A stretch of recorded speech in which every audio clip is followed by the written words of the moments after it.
पवित्रः पवित्रो वा सर्वावस्थां गतोऽपि वः यः स्मरेत् पुण्डरीकाक्षं सबाह्यभ्यन्तरः शुचिः। ॐ हरिः ॐ महाचन्दनस्महत्पुण्यं पवित्रं पापनाशनम् आपदां हरे नित्यं लक्ष्मी तिष्ठति सर्वदा। पुष्प लेकर के बाल कृष्ण भगवान और भागवत महापुराण का ध्यान करें।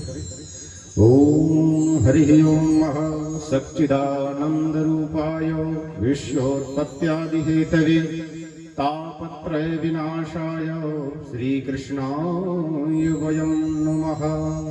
श्री बालकृष्णाय नमः। श्री पुराण पुरुषोत्तमाय नमः। ध्यानं समर्पयामि। ध्यानान्ते अक्षत पुष्पं समर्पयामि। स्वस्ति तिलकः तिलक करिए। ओम हरिः ओम चन्दनस्महत्पुण्यं पवित्रं पापनाशनम् आपदां हरे नित्यं लक्ष्मी तिष्ठति सर्वदा।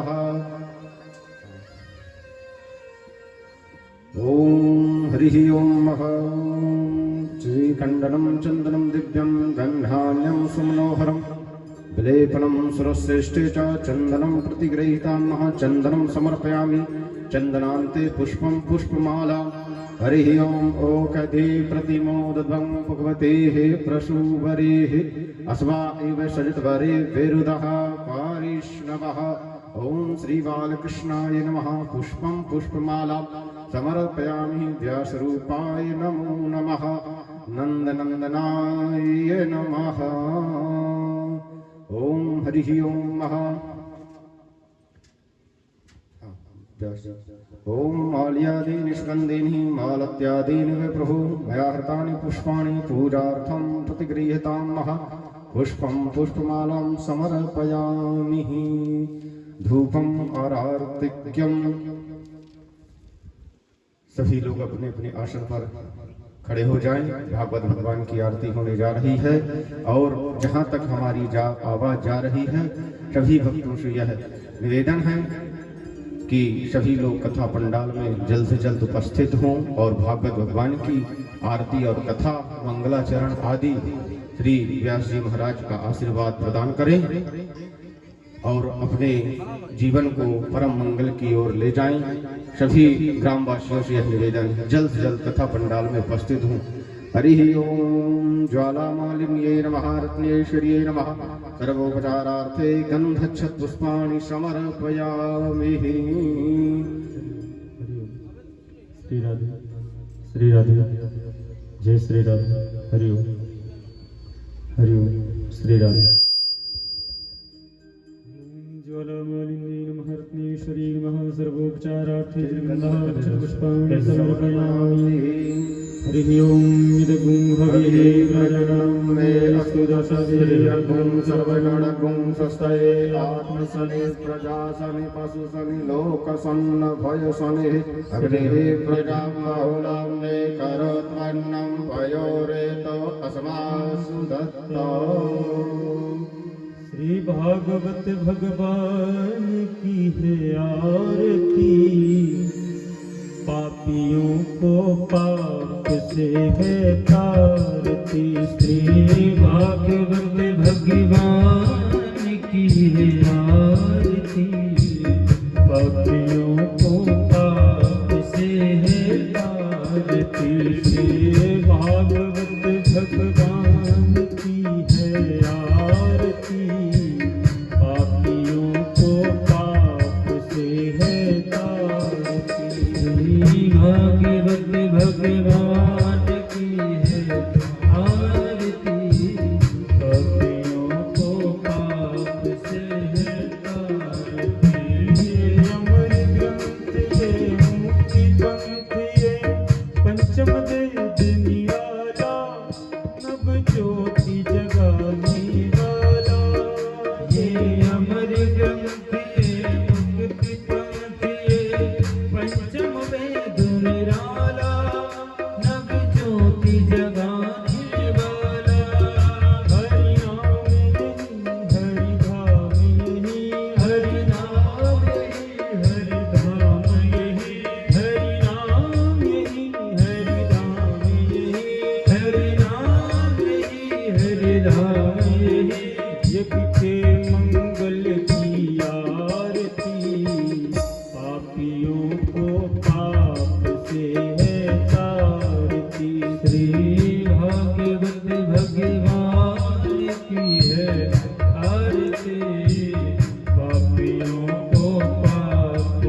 आरती, पापियों को पाप से है तारते।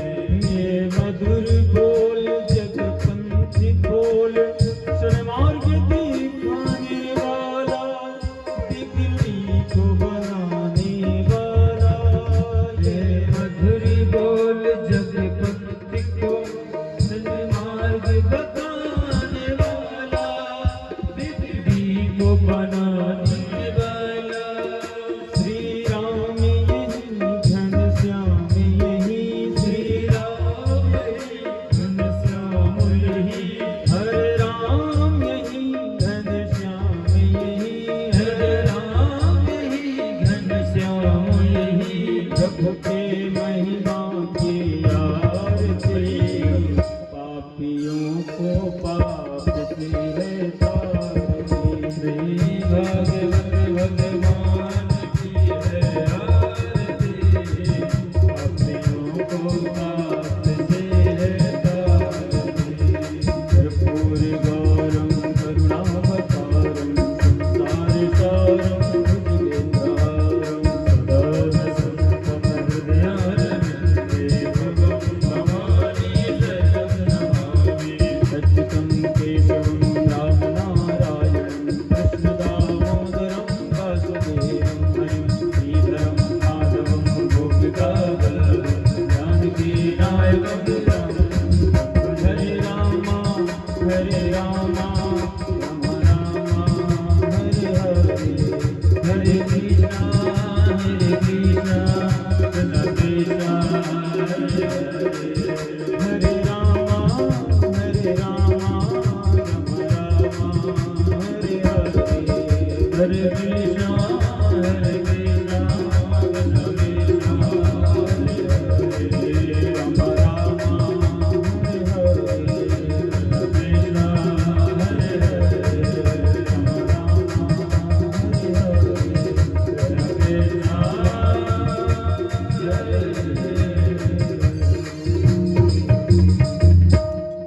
हरार्दिक्यं समर्पयामि जलेन शीतलीकरणं, पुष्पै देवाभिवन्दनं स्वात्माभिवन्दनं, शरीरारोग्यार्थात्माभिवन्दनम्। आरावतिग्रहणमस्तु। क्षालहस्त्यक्षतपुष्पाणि गृहीत्वा श्रीचरणकमलेषु मन्त्रपुष्पाञ्जलिं।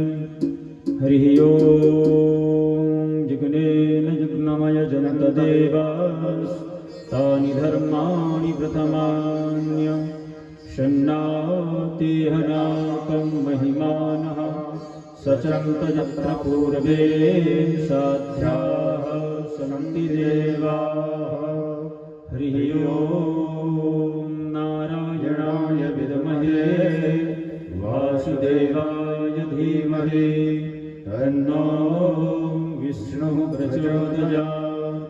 हरिः ओं। महालक्ष्म्यै च विद्महे विष्णुपत्न्यै च धीमहि, तन्नो लक्ष्मी प्रचोदयात्।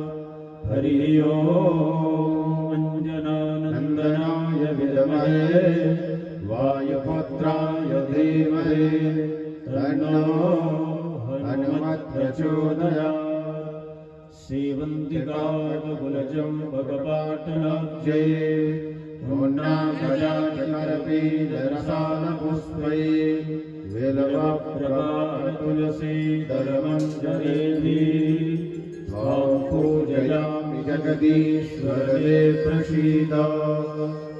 नानासुगन्धिपुष्पाणि यथा कालोद्भवानि च, पुष्पाञ्जलिर्मया दत्तं गृहाण परमेश्वरः। श्रीचरणकमलेषु मन्त्रपुष्पाञ्जलिं समर्पयामि। श्रीपुराणपुरुषोत्तमाय नमः, बालकृष्णाय नमः। बोलिए बालकृष्ण भगवान की, श्रीमद्भागवत महापुराण की, श्री व्यासदेव जी महाराज की, श्री सुखदेव जी महाराज की, श्री सर्वे आवाहित देवी देवताओं की जय हो। श्री सर्वे आवाहित देवी देवताओं की जय हो। धर्म की जय हो। अधर्म का नाश हो। प्राणियों में सद्भावना विश्व का कल्याण हो। गौ माता की जय हो। संस्कृत सनातन धर्म की जय हो। भारत माता की जय। भारत माता की जय। जय जय श्री राधे। राधेश्याम। सभी लोग अपने अपने आसन में विराजमान हो जाएं और कुछ ही पलों में भागवत भगवान की कथा प्रारंभ होने जा रही है। और जहाँ तक हमारी आवाज जा रही है सभी लोग जल्द से जल्द कथा पंडाल में उपस्थित हों और पूज्य महाराज जी के मुखार बिंदों से आप त्रिवेणी ज्ञान गंगा में गोता लगाएंगे। उसके पहले भगवान का मंगलाचरण और भगवान का कीर्तन और इसके बाद कथा में प्रवेश करेंगे।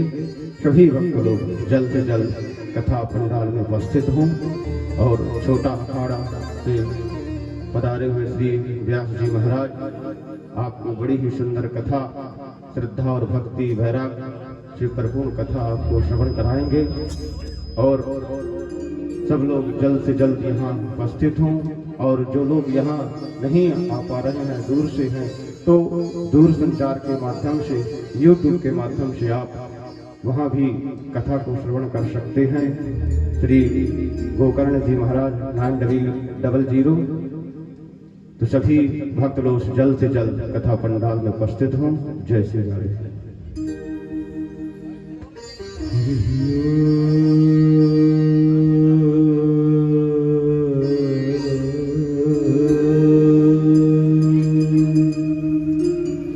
स्वस्ति श्री गणेशाय नमः। श्री सरस्वती नमः। श्री गुरुचरण कमलेभ्यो नमः। अस्मद् गुरुभ्यो नमः। अस्मद् सर्वगुरुभ्यो नमः। श्रीमते रामानुजाय नमः। लक्ष्मीनाथ समारंभां नाथयामुनिमध्यमाम् अस्मदाचार्यपर्यन्तां वन्दे श्रीगुरुपरम्पराम्। यो नित्यमच्युतपदां भुजयुगमरुकमं व्यामोहतस्तदितिराणि तृणाय मेने। अस्मद्गुरोर्भगवतोऽस्य दयैकसिन्धो रामानुजस्य चरणौ शरणं प्रपद्ये। लम्बोदरपरमसुन्दरमेकदन्तं रक्ताम्बरं त्रिनयनं परं पवित्रम् उद्यद्दिवाकरनिभोज्ज्वलकायकान्तं विघ्नेश्वरं सकलविघ्नहरं नमामि। सर्वमङ्गलमाङ्गल्ये शिवे सर्वार्थसाधिके शरण्ये त्र्यम्बिके गौरि नारायणि नमोऽस्तुते। नारायणं नमस्कृत्यां नरं चैव नरोत्तमं देवीं सरस्वतीं व्यासं ततो जयमुदीरयेत्। ध्येयं सदा परिभवगुणमवेष्टदोहं तीर्थास्पदं शिवगिरिञ्चिनुतं शरण्यं भृत्यारतिहं प्रणतपालभवाब्धिपोतं वन्दे महापुरुषते चरणारविन्दम्।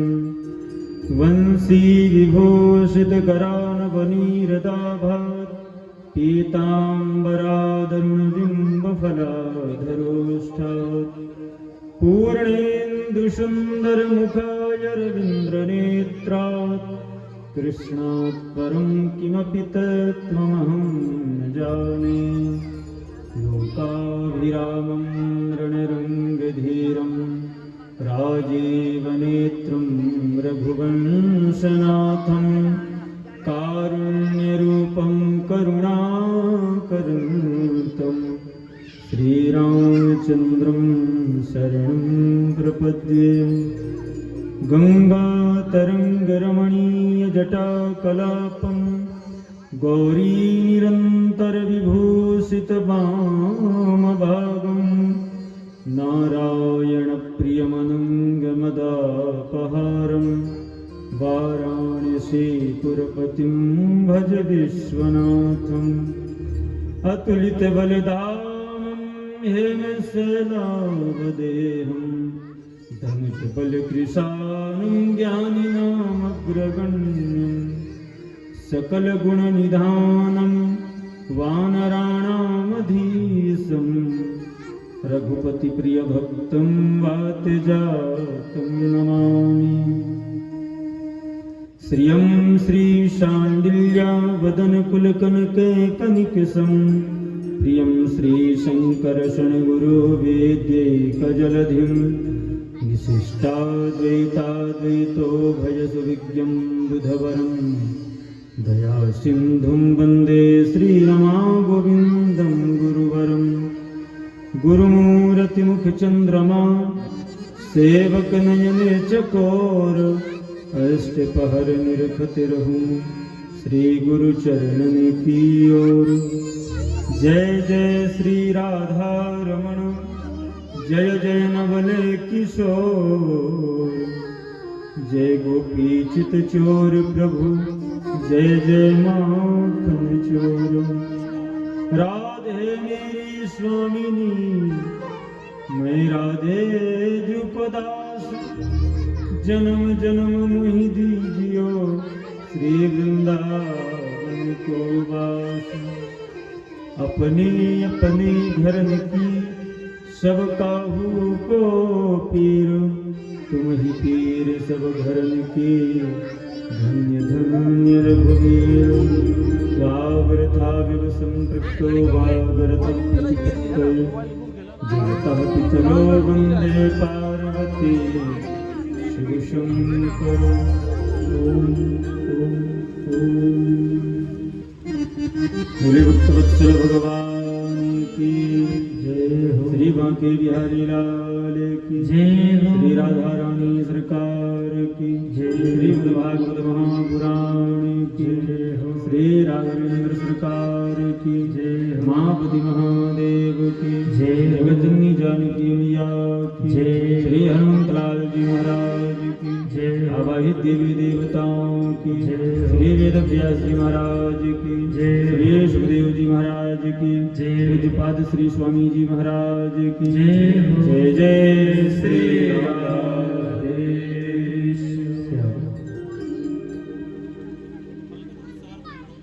अखिल ब्रह्मांडादि नायक पूर्णत्वर पर ब्रह्म परमात्मा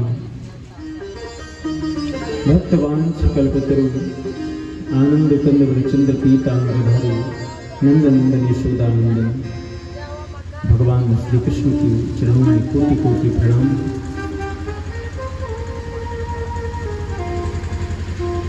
माँ भगवती भास्वती वृषभानु दुलारी वृक्षकीट पुरानी रास रासेश्वरी श्री कृष्ण प्राण वल्लभा श्री राधा रानी जी के चरणों में कोटि कोटि प्रणाम। भगवान की प्रत्यक्ष वांगमयी मूर्ति श्रीमद्भागवत महापुराण के चरणों में कोटि कोटि प्रणाम। राजाधिराज महाराज दशरथ नंदन कौशल्यामान वर्धन श्री राघवेंद्र सरकार के चरणों में कोटि कोटि प्रणाम। माँ भगवती भास्वती जनकजा जनकात्मजा वैदेही श्री राम प्राण वल्लभा जानकी मैया के चरणों में कोटि कोटि प्रणाम। भूत भावन भगवान भोलेनाथ के चरणों में कोटि कोटि प्रणाम। कथा के परम ऋषि अनंत बलवंत परम संत श्री हनुमंतलाल जी महाराज के चरणों में कोटि कोटि प्रणाम। यज्ञ मंडप में आवाहित समस्त देवी देवताओं के चरणों में कोटि कोटि प्रणाम। सप्ताह ज्ञान यज्ञ श्रीमद्भागवत महापुराण में वर्णित विद्वत आचार्य चरण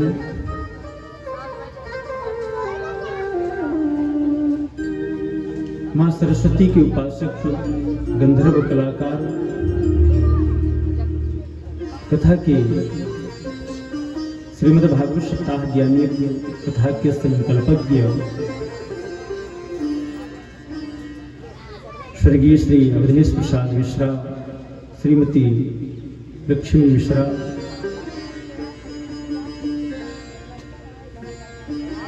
भोला प्रसाद मिश्रा, मनीषा मिश्रा, जनार्दन मिश्रा एवं ललिता मिश्रा। यह सप्ताह यज्ञ काज तृतीय दिवस का मध्याह्न सायंकालीन सत्र है।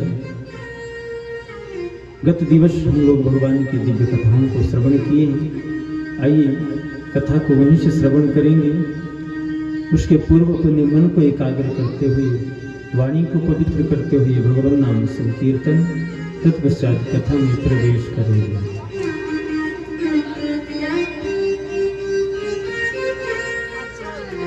जय जय जय जय राधा रमण हरि बोल रे, प्यारे राधा रमण हरि बोल।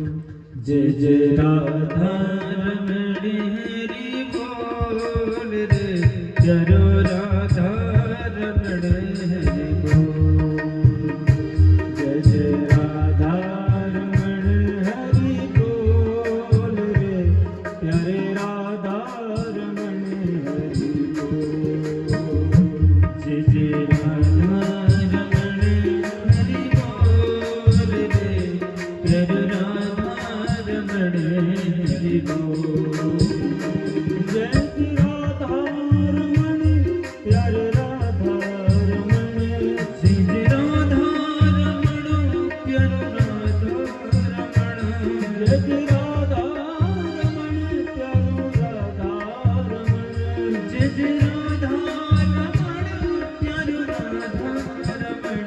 जय जय राधा रमण हरि बोल रे, प्यारे राधा रमण हरि बोल। जय जय राधा रमण हरि बोल रे, प्यारे राधा रमण हरि बोल।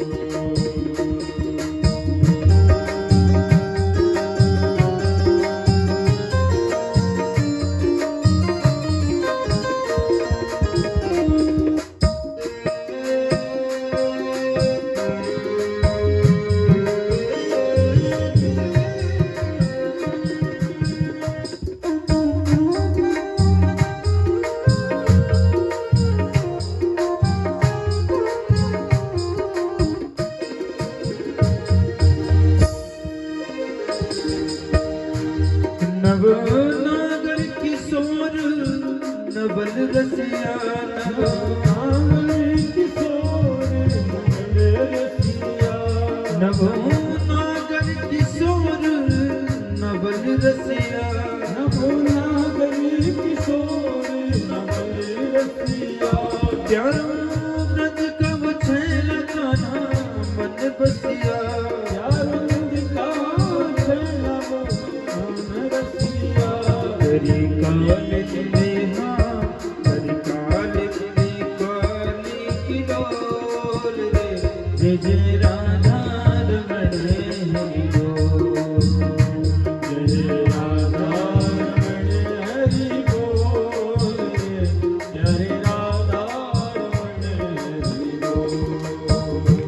प्यारे राधा रमण, प्यारे राधा रमण, प्यारे राधा रमण, प्यारे राधा रमण, प्यारे राधा रमण, प्यारे राधा रमण, प्यारे राधा रमण, प्यारे राधा रमण।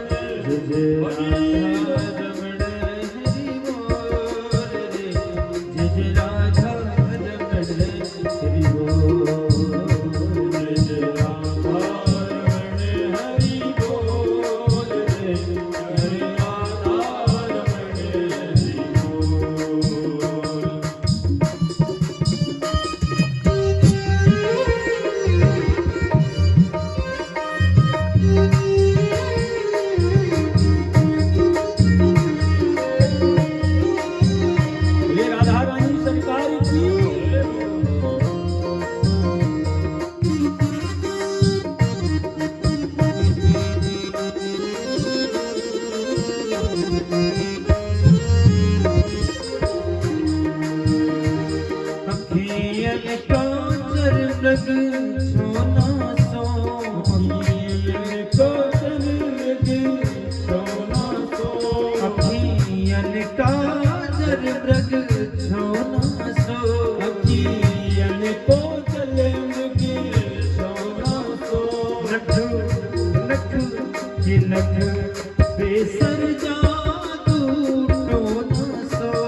श्रीमद् भागवत महापुराण प्रवेश कम करो भाई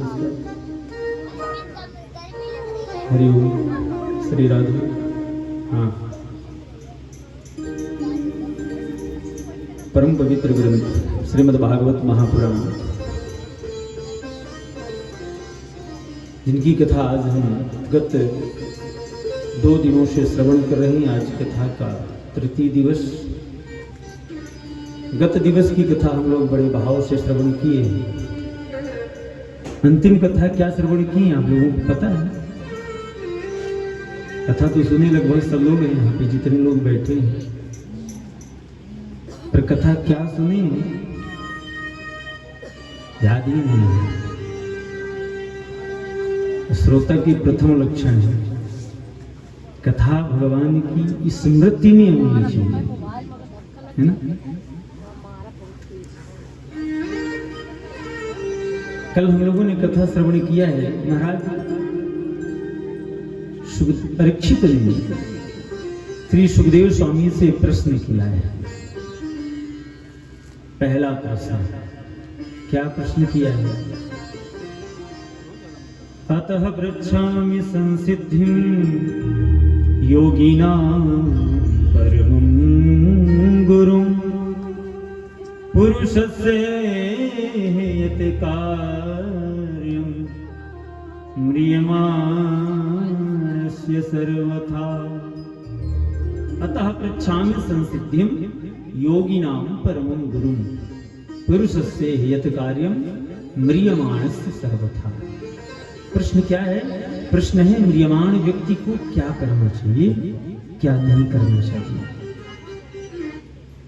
और ये प्रश्न जो सुखदेव स्वामी ने किया है ना, तो किसी एक के लिए नहीं किया है, ये हम सब संसारी लोगों के लिए किया है। हम जो इस भवसागर में पड़े हैं, तो क्या ऐसा है कोई कि जो बचा रहेगा, यहाँ रहेगा परमानेंट? ऐसा कोई है जो जगत में परमानेंट? कोई नहीं है जगत में परमानेंट। चाहे जितना लगा लो साबुन और सेंट, लेकिन फिर भी नहीं हो परमानेंट। इसलिए सबको जाना है एक दिन, और जाने के लिए कुछ न कुछ मार्ग व्यय तो होना चाहिए ना। अगर हमें यहाँ से सफर करना है, लंबा सफर हो, तो मार्ग में कुछ खर्ची तो ऐसा होनी चाहिए, रुपया पैसा, जिससे हम अपने सही स्टेशन तक पहुंच सके। इसलिए पूछ लिया, पुरुषस्य यत् कार्यं म्रियमाणस्य सर्वथा। भगवान,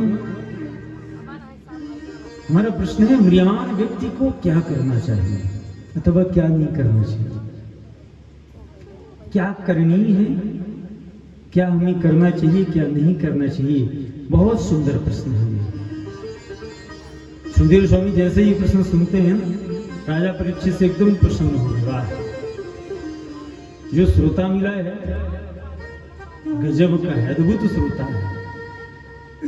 बताए, जब श्रोता अच्छे होते हैं तो कथा ढूंढनी नहीं पड़ती, कथा बहती है। और अगर श्रोता की लक्षण ही बताई है, कुशल सौन को ब्रवीत, कैसे श्रोता होने चाहिए? बोले कुशल श्रोता होने चाहिए, जो सुनने में कुशल हो। इसलिए सुखदेव जी महाराज सबसे पहले उनके प्रश्न की प्रस्तुति, जो उन्होंने प्रश्न किया है, उसके लिए उन्होंने साधुवाद दिया। वरीयानि से ते प्रश्न कृतो लोके हितं नृप, आत्मवित् सम्मतः पुंसां श्रोतव्यादिषु यः पर। वरीयानि से ते प्रश्न। राजन, आपने जो प्रश्न किया है बहुत ही श्रेष्ठ प्रश्न किया, वरिष्ठ प्रश्न किया है आपने। आत्मवित् सम्मत है, ये आपने शास्त्र सम्मत प्रश्न किया है। और इसमें होगा क्या इस प्रश्न से? बोले कृतो लोक हितम नृप, हे राजन, इससे संसार का हित होने वाला है।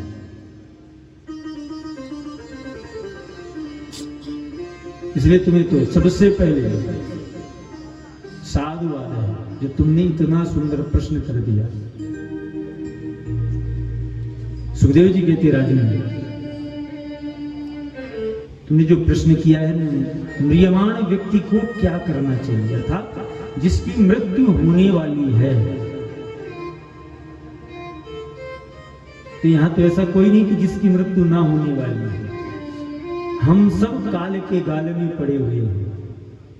काल ब्याल मुखग्रास त्रास नाश निर्नाश है तभी। हम सब काल के गाल में पड़े हैं तो उद्धार कैसे होगा? हम सब की आयु बहुत कम है। इस कलिकाल में अधिकतम, सुखदेव जी महाराज जी कहते राजन, अधिकतम 120 वर्ष श्रेष्ठतम आयु है कलयुग में मनुष्य की।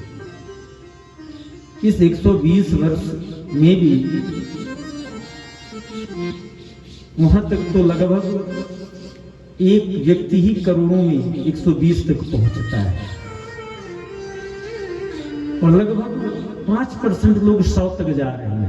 अभी आगे क्या होता है नहीं जानते, पर अभी 5% लोग 100 तक जा रहे हैं। अन्यथा 80-15% लोग जा रहे हैं,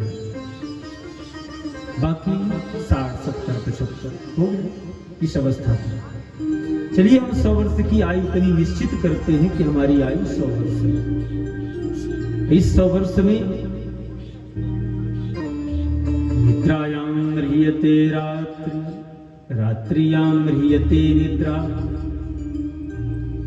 रात्रि हमारी सोने में व्यतीत होती है, वही रात में हम सोते हैं, और दिन में हम संसार की जगत की माया में फंसे हुए व्यवहार का कार्य करते हैं। नौकरी, सर्विस या किसी के व्यवहार में उठना बैठना, बोलना चालना, पुत्र पत्नी से प्रेम वार्तालाप, यही हम करते हैं। तो 50 वर्ष की अवस्था हमारी सोने में व्यतीत हो जाती है। 100 वर्ष की अवस्था में 50 वर्ष, यानी अगर आज हम 40 के 50 के हैं तो हमारी आधी अवस्था तो अब तक सोने में चली गई, और आधी अवस्था में कुछ दिन पढ़े लिखे, और पढ़ने लिखने के बाद विवाह हो गया तो परदेश चले गए, धन कमाने लगे, और धन कमाते कमाते एक दिन वृद्ध हो गए, पता ही नहीं चला कब जरा ने हमें आकर के घेर लिया, और हमारा जाने का समय आया, और जिस कार्य के लिए हम आए थे वो कार्य हमारा पूर्ण नहीं हो पाया। आए किस लिए? बोले आए थे हरि भजन को औटन लगे कपास। आए तो भगवान का भजन करने के लिए थे, है ना, लेकिन हम सब भूल गए। इसीलिए सुखदेव जी महाराज कहते राजन, ये निर्विद्यमान मक्षिता कुतो भयं योगिनां नृप निर्णीत हरेर्नामानुकीर्तनम्। जितना समय मिले उस समय में अधिक से अधिक भगवान का भजन करिए। महाराज परीक्षित थोड़ा भयभीत है। भयभीत क्यों है? कि हमारी अवस्था केवल 7 दिन बची है जीने की। इन 7 दिनों में हम क्या कर पाएंगे जाने की तैयारी? अरे भैया, यहाँ से प्रदेश जाना हो, दिल्ली बम्बई, तो 1 हफ्ते पहले से तैयारी करते, टिकट बनवाते हैं, कपड़े साफ करते, धोते, प्रेस करते, फिर रखते हैं, रुपया पैसा की व्यवस्था करते हैं भैया, तब चलते हैं यहाँ से, है ना। और हमें दिल्ली बम्बई नहीं जाना है, यहाँ से प्रभु के देश जाना है। तो वहां जाने के लिए हमारे पास पर्याप्त समय होना चाहिए, पर्याप्त व्यवस्था होनी चाहिए, तब तो हम जा सकते हैं। आज यही तो हमारे जीवन का एक संशय है कि हम आए थे जिस काम के लिए वो कर नहीं पाए, और अंत समय जाते जाते पछता रहे हैं कि अब क्या करेंगे। इस हाथ मिलना होता है। इसलिए सदैव से सतर्क रहना चाहिए। 7 दिन बचे हैं, और पता है जो बड़े बड़े डॉक्टर वैद्य होते हैं ना, तो रोगी के चेहरे को देख करके, मरीज के चेहरे को समझ जाते हैं कि ये क्या चाहता है, इसको मर्ज क्या है। सुखदेव जी महाराज साधारण वैद्य नहीं, बहुत बड़े वैद्य हैं। सुखदेव जी ने परीक्षित को पढ़ लिया। परीक्षित से कहा, राजू सबसे पहले तो तुम ये चिंता छोड़ दो कि तुम सोच रहे हो 7 दिन में मर जाएंगे, मृत्यु होगी तुम्हारी, लेकिन तुम्हारे पास 7 दिन बहुत है। 7 दिन पर्याप्त क्यों? क्योंकि राजा खड़वांग थे, सूर्यवंश के राजा खड़वांग थे। उन्हें जब पता चला कि हमारी मृत्यु होने वाली है, तो उस समय उनके पास सिर्फ एक मुहूर्त का समय था। एक मुहूर्त मतलब 24 मिनट। 24 मिनट पहले उन्हें पता चला कि मेरी मृत्यु होने वाली है, तो 24 मिनट में उन्होंने अपनी मृत्यु को सुधार लिया। देखिए, भागवत सुनने से ऐसा नहीं होता कि मृत्यु नहीं होगी, ऐसा कहीं नहीं लिखा है। भागवत सुनने से मृत्यु होगी, लेकिन भागवत सुनने से होगा क्या? बोले जो मृत्यु का भय है वो भय नहीं रह जाएगा। काल ब्याल मुखग्रासा त्रास निर्णास हित, जो हमें उस मृत्यु का त्रास होने वाला है, कष्ट होने वाला है, भय होने वाला है, वो त्रास निर्णास, उस त्रास से हमें दूर करने के लिए भागवत कथा है। इसलिए कहते हैं कि जब हमारी अवस्था पूर्णतः चतुर्थ पन में पहुंचे ना, तो सबसे पहले क्या करना चाहिए?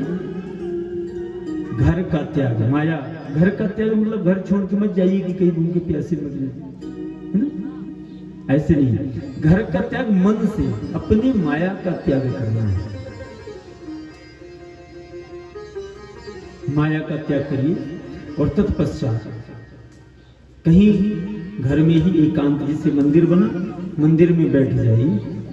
तो सबसे पहले क्या करना है? जितासनो, आसन को जीतना है। जित श्वासो, श्वास को जीतना है। जितेंद्रिय, इंद्रियों को अपने वश में करना है। हमारी इंद्रियां न भटके। देखना इंद्रियों की न घोड़े भगे, इतने संयम की इसमें ये कोड़े पड़ी। इन इंद्रियों को देखना कहीं भटकने न पाए, कहीं जाने न पाए। सुखदेव जी कहते राजा, और ऋषि समाधि में बैठ करके भगवान के विराट रूप का दर्शन करना है। कौन सा? रे पाताल में तस्य ही पाद मूलम पठन्ति परसे प्रप्रदे रसातलम महातलम गुल महातलम विश्वसृजोत गुल्फौ तलातलम वै पुरुषस्य जंगे। जो भगवान का विराट रूप है कैसा है? बोले जो भगवान के तलुआ है, पैर के नीचे का भाग जो पृथ्वी में रखा जाता है उसे तलुआ कहते हैं, वो भगवान का पाताल है। उसके ऊपर के जो नखाग्र भाग हैं वो पाताल के ऊपर का भाग है, जिसे हम रसातल कहते हैं। रसातल के ऊपर के जो घुटने हैं वो महातल है। महातल के ऊपर जो है वो जांग सुतल है। सुतल के ऊपर बीतल है, और बीतल के ऊपर ये कटी भाग जो है वो अतल है। ये नीचे के 7 लोग अतल, बीतल, सुतल, महातल, रसातल, पाताल। ऊपर के 7 भाग, ये जो नभस्थल, वक्षस्थल, ये भगवान के भूर्भुवः स्वः महाजना तपः सत्य। सुखदेव जी कहते राजन, ये जो देवता है ना, ये सब भगवान की भुजाएं हैं। ये जो दिशा है वो कर्ण है भगवान के, श्रोत्रेंद्रिय। अश्विनी कुमार भगवान की नासिका है, और अग्नि भगवान का मुख है। भगवान के शरीर की जो नाड़ियां हैं, नसें, वो नदियां जो बहती हैं ना, ये नदियां हैं।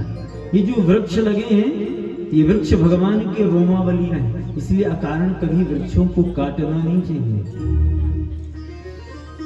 क्यों? शरीर से रोम अपने से टूट करके गिर जाए तो पीड़ा नहीं होती, लेकिन अगर उसको खींच के कोई तोड़े तो पीड़ा होती कि नहीं? तो अगर अकारण ये वृक्ष गिर रहे हैं तो गिर जाने दीजिए, लेकिन अगर उनको जबरदस्ती हम काट करके गिराएंगे ना, इससे होगा क्या? भगवान को पीड़ा होती है। ये वृक्ष है, ये भगवान का विराट रूप है। सुखदेव जी कहते राजन, उस विराट रूप के मुख से ब्राह्मण, बाहु से क्षत्रिय, उरु से वैश्य और चरण से शूद्र की उत्पत्ति हुई। ये क्रमशः और सुखदेव जी कहते राजन, इसी रूप का दर्शन करते हुए सद्यो मुक्ति और क्रम मुक्ति का वर्णन किया है। मुक्ति दो प्रकार की होती है। कैसी? सद्यो मुक्ति और क्रम मुक्ति। सद्यो मुक्ति क्या है? जो शीघ्र भगवान स्वर्ग जाना चाहता है तो क्या करे? बोले अपनी गुदा से अपनी श्वास को खींच करके और इस ब्रह्मांड में समाहित कर ले, और फिर ब्रह्मांड को ही तोड़ करके वहां भगवत धाम को प्राप्त हो जाए। और ये सद्य मुक्ति। क्रम मुक्ति क्या है? बोले क्रम मुक्ति है क्रमशः शनि शनि धीरे धीरे एक एक लोगों का दर्शन करते हुए और फिर जाएंगे।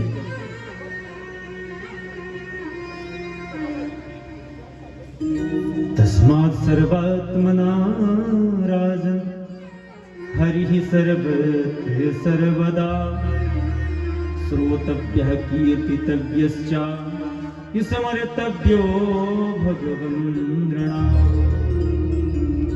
ये योगियों के लिए है सद्यो मुक्ति और क्रम मुक्ति। और हम मनुष्यों के लिए क्या है? जो साधारण मनुष्य है उनके लिए बताया गया है श्रोतव्यः, भगवान की कथा को सुनिए। श्रोतव्यः कीर्तितव्यश्च, कीर्तन करिए भगवान का। स्मर्तव्यो, भगवान का स्मरण करिए।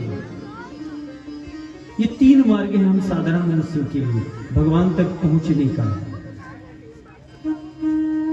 और कुछ ऐसे लोग भी हैं जिन्हें अपने देवताओं पर विश्वास नहीं करता, तब वो दूसरे धर्म के देवताओं के पास जाते, कहीं चादर चढ़ाते तो कहीं पुष्प चढ़ाते हैं, और अपनी कामनाओं को पूर्ण करने के लिए दूसरे धर्म के देवताओं के पास जाते हैं, क्योंकि उन्हें पता ही नहीं है कि हमारे धर्म में कैसे देवता हैं और किस देवता की आराधना से हमें क्या प्राप्त होने वाला है, ये पता ही नहीं है, इसलिए जाते हैं। एवमेतन्निगदितं पृष्टवान् यद् भवन् मम नृणां यद्म्रियमाणानां मनुष्येषु मनीषिणां।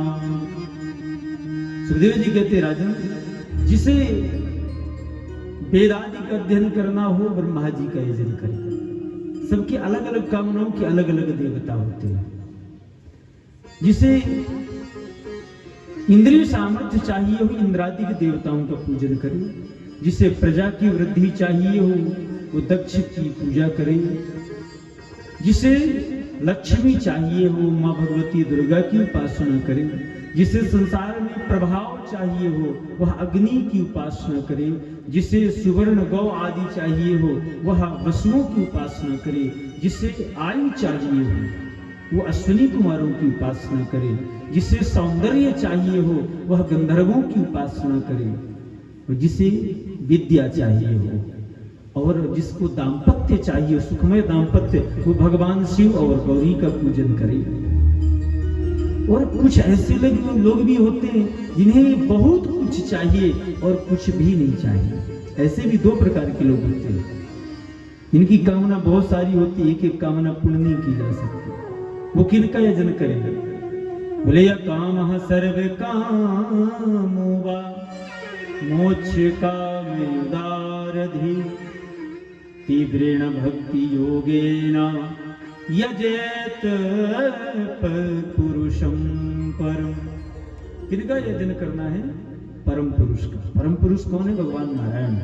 अकामः, जिसकी कोई कामना नहीं है, सर्व कामों, जिसकी बहुत सी कामनाएं हैं।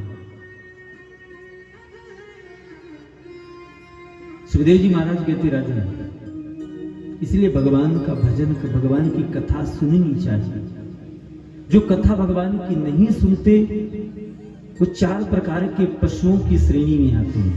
4 प्रकार के पशु मैंने कर भागवत में लिखा है, उसको सुनेंगे तो पता चलेगा कौन है वो।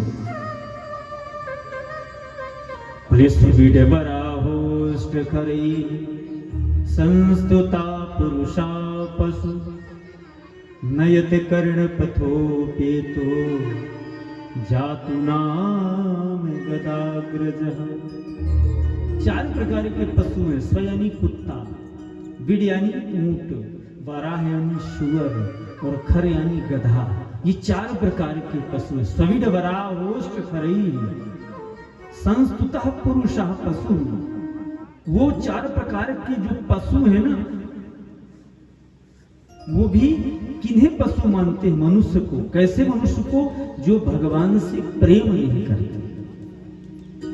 कुत्ता, जैसे कुत्ते का स्वभाव क्या होता है? कुत्ते का स्वभाव होता है अगर इस घर में पाला गया तो दूसरा जब कुत्ता आएगा ना उसको देख को जरूर भूखे। वो नहीं चाहेगा कि दूसरा कुत्ता यहाँ रहे। मनुष्य भी यही स्थिति है।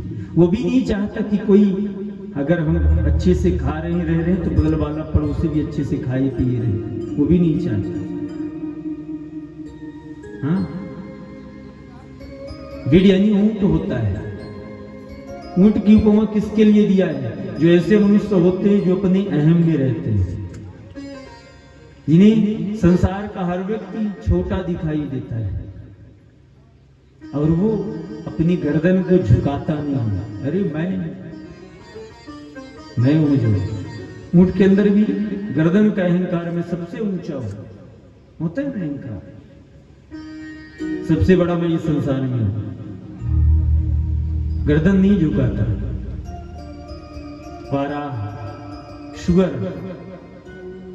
एकदम मैला कुचैला भागता रहता है। लेकिन स्वर में और मनुष्य, ऐसे कुछ मनुष्य में अंतर इतना है कि स्वर बाहर से गंदा लेकिन अंदर से बहुत शुद्ध है, बहुत पवित्र है। वो संसार की गंदगी साफ करता है। और हम मनुष्य क्या हैं? जो हम संसार की गंदगी स्वयं बने हुए हैं। हम बाहर से देखने में बहुत अच्छे हैं लेकिन अंदर हमारे उतना ही मैला कुचैला भरा हुआ है। सभी डबरा होस्ट खरई। चौथा कौन है? खर। खर यानी गधा। गधा क्या है? जीवन भर वजन होता है। अच्छा, आज तक कभी गधे को किसी ने प्रमाण पत्र भी नहीं दिया कि भाई बहुत वजन होता है? मिला है आज तक? कहीं बेचारा पुरस्कृत भी नहीं हुआ। और जीवन भर वजन होता है। मनुष्य भी जिस दिन से जानने लायक होता है तो अपनी गृहस्थी का वजन ढोने लगता है। किसी ने कभी अब कथा में नहीं आया क्या?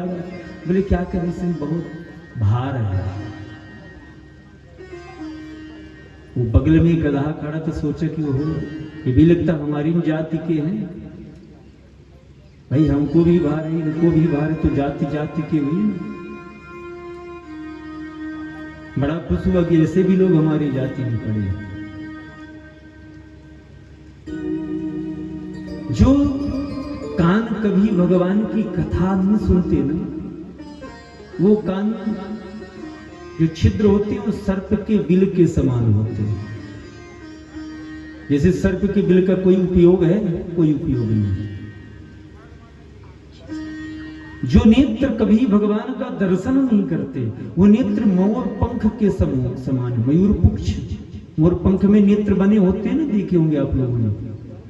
लेकिन वो नेत्र किसी को देख नहीं सकते, बस देखने के लिए, शो के लिए।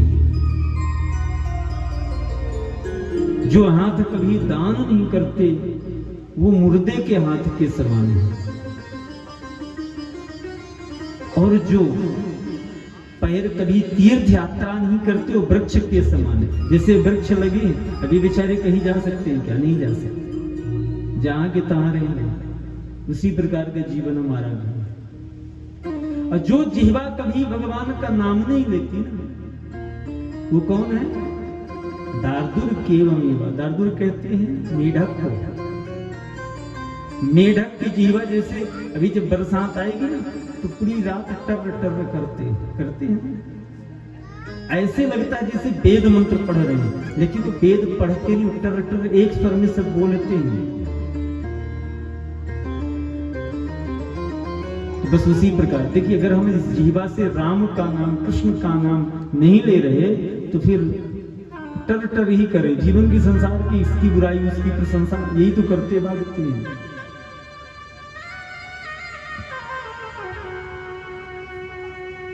देखिए भगवान की भक्ति करने की अवस्था जरूरी नहीं कि जब हम चौथे पन पहुंच जाएं तभी भक्ति करें।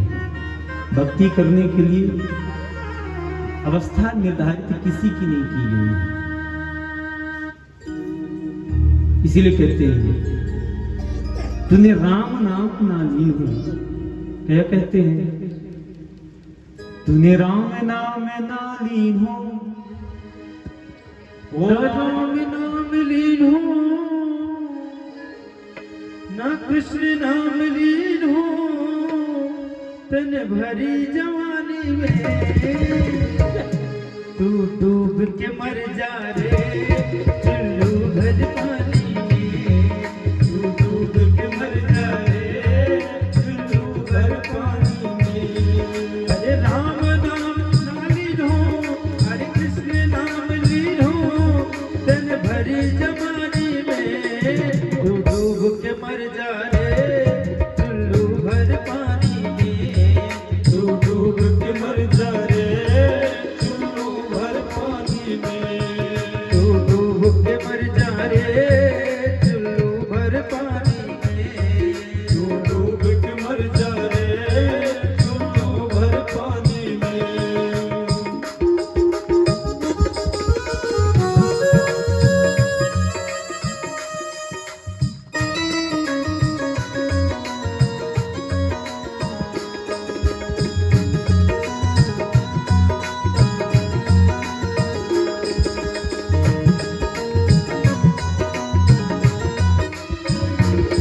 क्या लायो आटी में, क्या लायो आटी में, क्या लायो आटी में, क्या लायो आटी में, क्या लायो आटी में, मिल जाएगो माटी में, मिल जाएगो माटी में, एक दिन काया तेरी कस जाएगी काठी में, एक दिन काया तेरी कस जाएगी काठी में।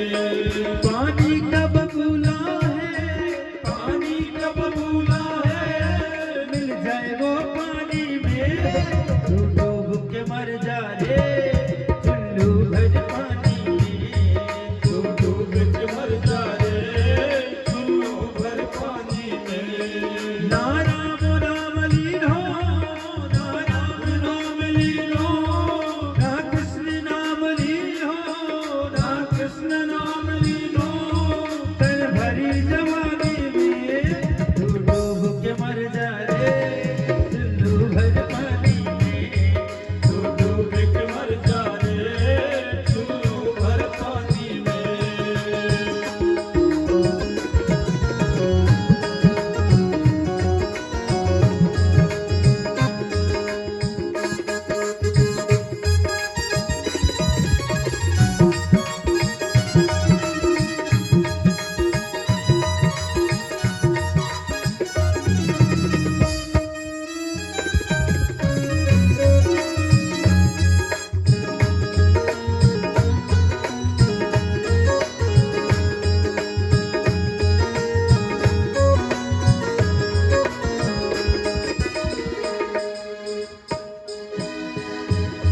क्यों करता मेरा मेरा, क्यों करता मेरा मेरा, यहाँ कुछ भी नहीं है तेरा, यहाँ कुछ भी नहीं है तेरा। क्यों करता मेरा मेरा, क्यों करता मेरा मेरा, यहाँ कुछ भी नहीं है तेरा, यहाँ कुछ भी नहीं है तेरा। एक दिन होगा भैया मरघट में तेरा डेरा, एक दिन होगा भैया मरघट में तेरा डेरा। कछ कमा के ले जा रे, कछ कमा के ले जा रे, कछ कमा नहीं पायो, कछ कमा नहीं पायो, ऐसी जिंदगानी में तू डूब के मर जा रे चुल्लू भर पानी में, तू डूब के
है, कर सच्ची भक्ति है, भक्ति में शक्ति है, भक्ति में शक्ति है, कर सच्ची भक्ति है, कर सच्ची भक्ति है, भक्ति में शक्ति है, भक्ति में शक्ति है, या भक्ति से भैया मिल जाएगी मुक्ति है, या भक्ति से भैया मिल जाएगी मुक्ति है।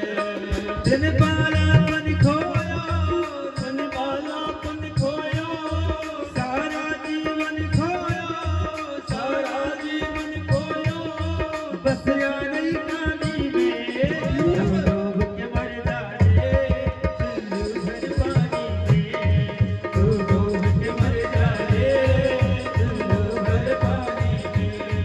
ना राम नाम लीनो, ना राम नाम लीनो। और इसलिए राम का नाम कैसे लेना, दोनों हाथ उठा के लेना ऐसे ऊपर को। ना राम नाम लीनो, ना राम नाम लीनो, ना कृष्ण नाम लीनो, ना कृष्ण नाम लीनो, तन हरी जवानी में तू डूब के मर जाए सिंधु भर पानी में, तू डूब के मर जाए सिंधु भर पानी में, सिंधु भर पानी में, सिंधु भर पानी में।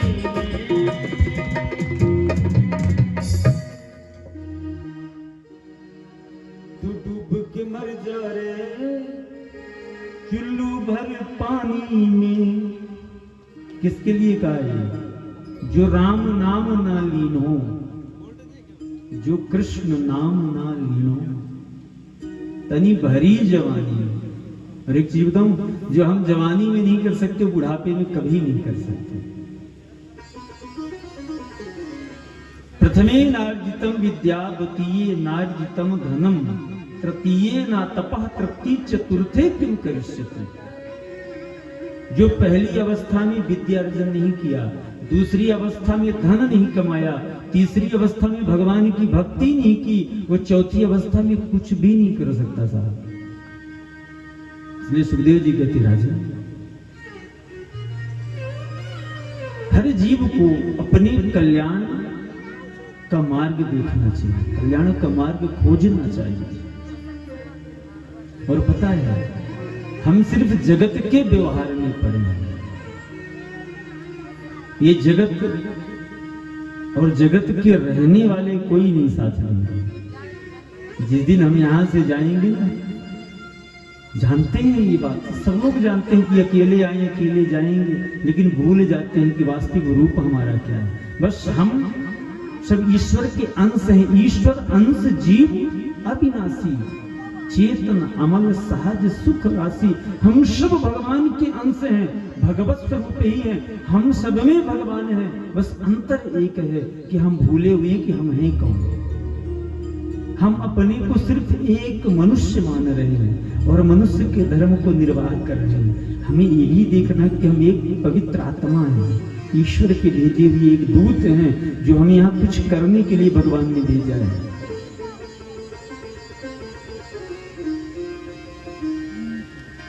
आज बड़ी सुंदर कथा सुना रहे थे महाराज परीक्षित ने हाथ जोड़ करके प्रश्न कर लिया, प्रभु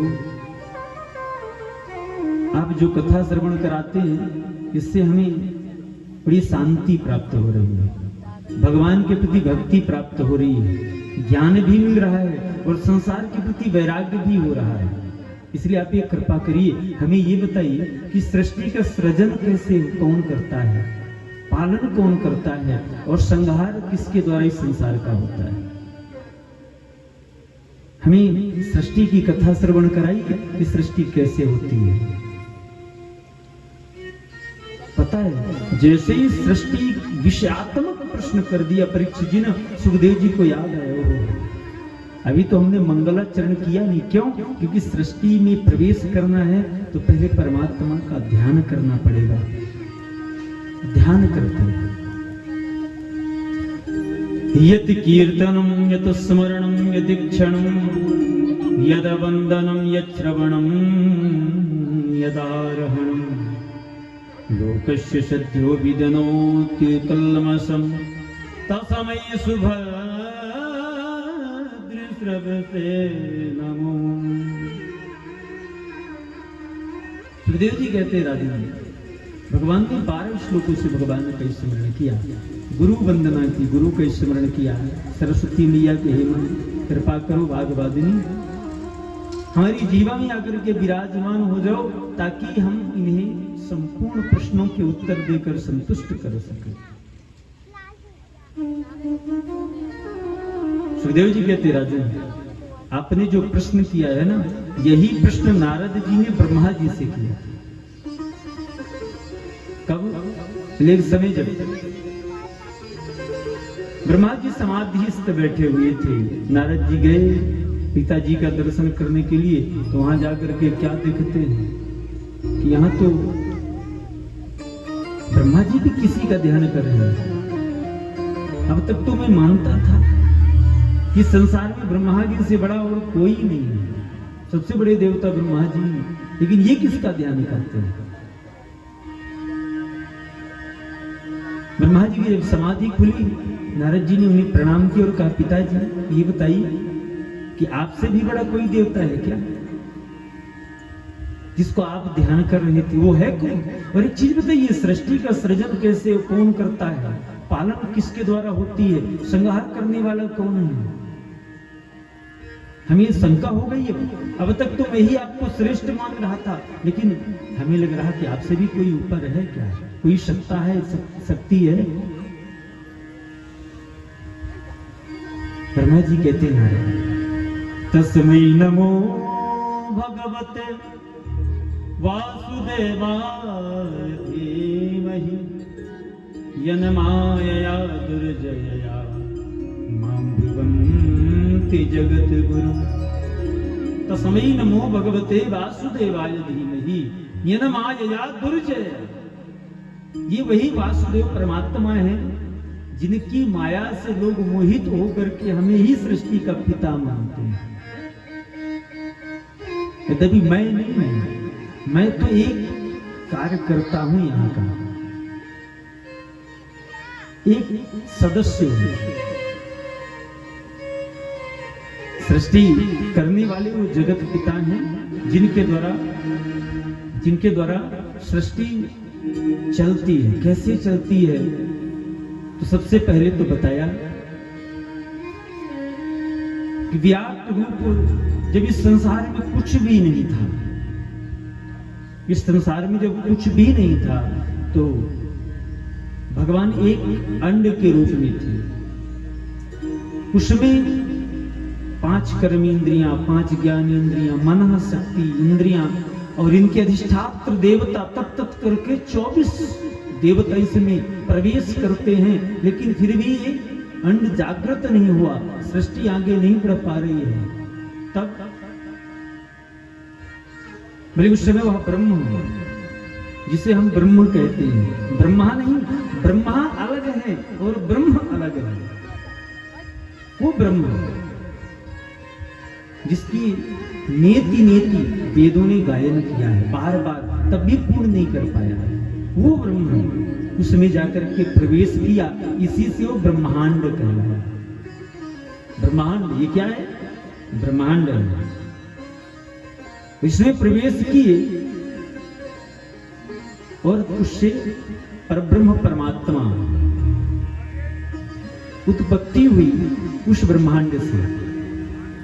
देखिए, भगवान क्रियमाण भी निष्क्रिय होते हैं, लेकिन वो स्वयं के प्रकाश से प्रकाशित होते, उनको प्रकाश की आवश्यकता नहीं पड़ती, किसी के शक्ति की जरूरत नहीं उनको सृष्टि करे, वो स्वयं शक्तिमान है और स्वयं से सृष्टि का सृजन करते हैं।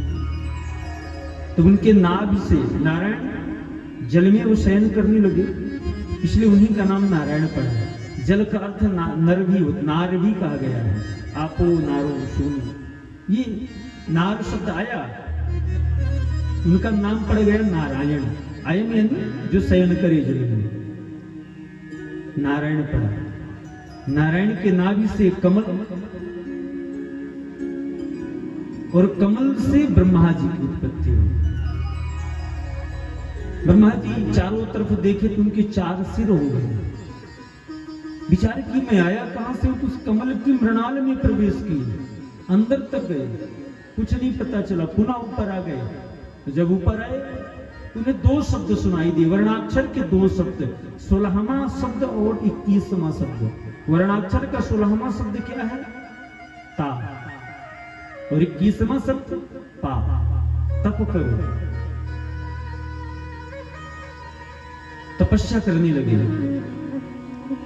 सचिंतयन् द्वयच्छरमेकदम्भ सुपाशरणोद्गिर्गदितं व्यचो विभु स्पर्शे सुयते षोडशमेकविंशम् निष्किञ्चनानां नृपयद् धनं विदुः। 1000 वर्ष तक तपस्या किए, तब भगवान नारायण उनको दर्शन दिए।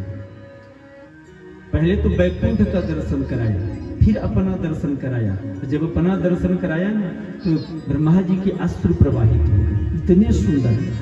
उनको देखने के बाद जो अतिरिक्त न रह जाए, कुछ देखने की इच्छा न पड़े। बोले ब्रह्म कैसा है? बोले ब्रह्म इतने सुंदर हैं कि जिनको देखने के बाद फिर सृष्टि में किसी को देखने की इच्छा ना पड़े, इतना सुंदर वो ब्रह्म है। ऋषि को ब्रह्म कहते भी हैं।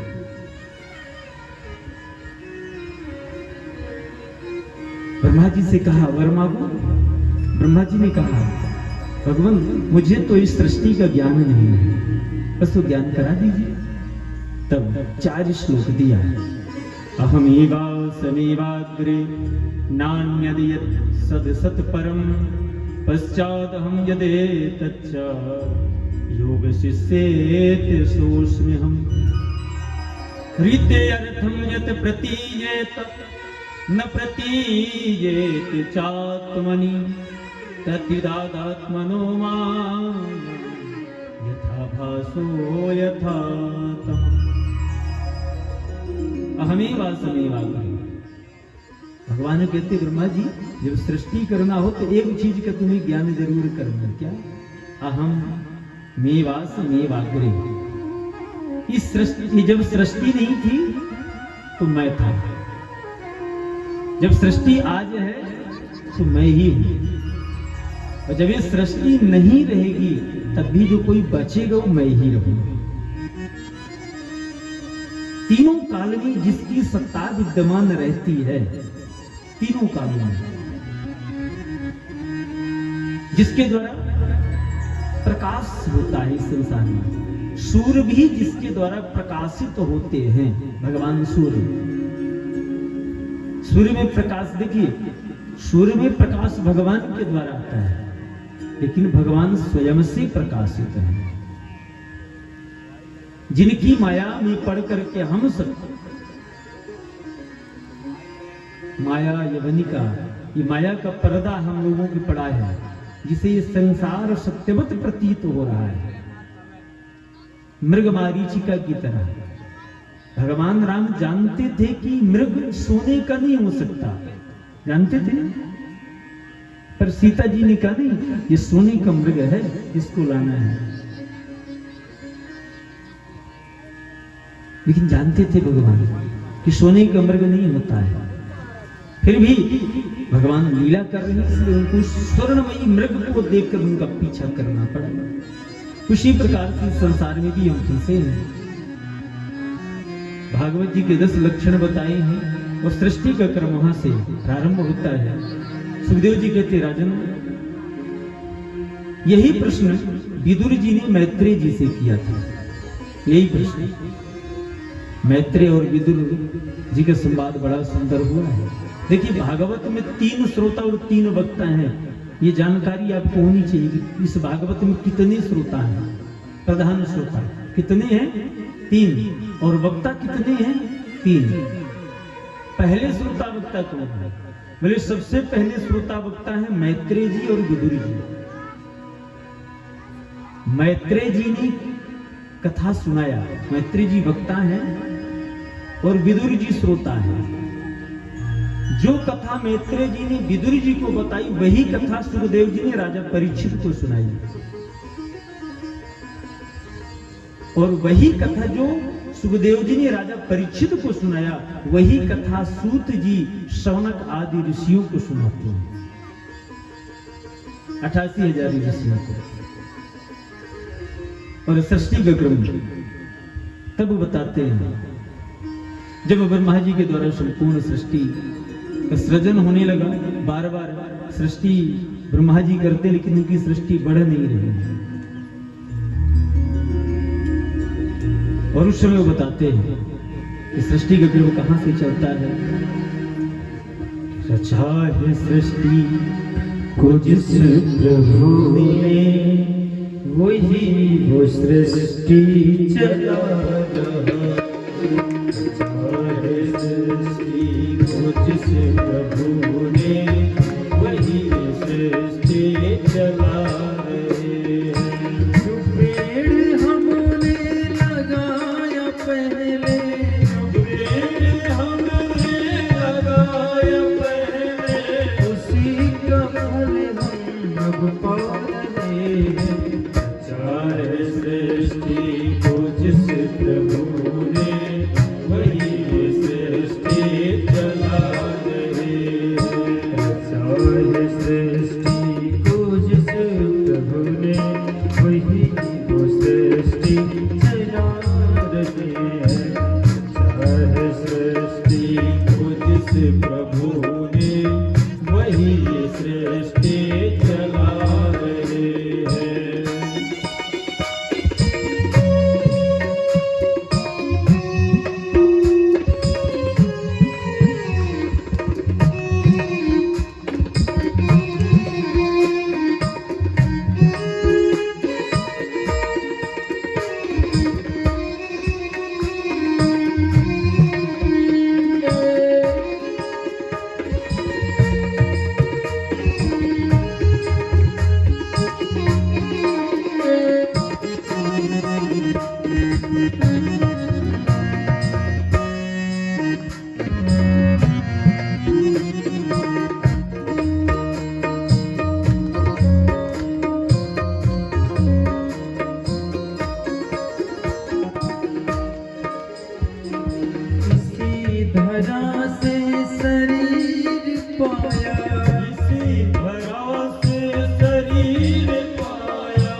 जगत में आना, जिन्होंने भेजा कर दिया लौट के फिर से आना, कर दिया फिर से लौट आना, कर दिया लौट के फिर से आना, कर दिया लौट के फिर से आना, जो भेजने वाले हैं यहाँ पे, भेजने वाले हैं यहाँ पे, वही तो वापस बुला रहे। चाहे सृष्टि को जिस प्रभु ने वही सृष्टि चला रहे, चाहे सृष्टि को जिस प्रभु ने वही सृष्टि चला रहे। जो पेड़ हमने लगाया पहले, पेड़ हमने लगाया पहले, उसी का फल हम अब पा रहे हैं। चाहे सृष्टि को जिस प्रभु ने वही सृष्टि चला रहे हैं, चाहे सृष्टि को जिस प्रभु ने वही सृष्टि चला रहे हैं।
बैठे हैं जो धान बालियों में, बैठे हैं जो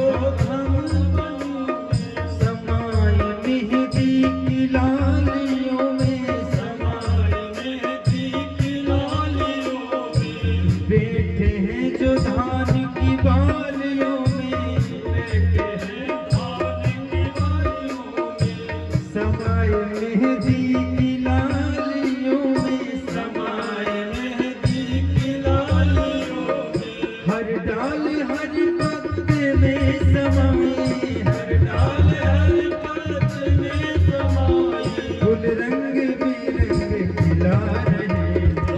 चाहे सृष्टि को जिस प्रभु ने वही सृष्टि चला रही है, चाहे सृष्टि को जिस प्रभु ने वही सृष्टि चला रहे हैं। जो पेड़ हमने लगाया पहले, जो पेड़ हमने लगाया पहले, उसी का फल हम अब पा रहे। रचा है सृष्टि को जिस प्रभु ने, वही वो सृष्टि चला रहे। रचा है सृष्टि को जिस प्रभु ने, वही वो सृष्टि चला रहे। वही वो सृष्टि चला रहे हैं, वही वो सृष्टि चला रहे हैं। चाहे सृष्टि को जिस प्रभु ने वही ये सृष्टि चला रहे हैं। सुखदेव जी कहते राजन,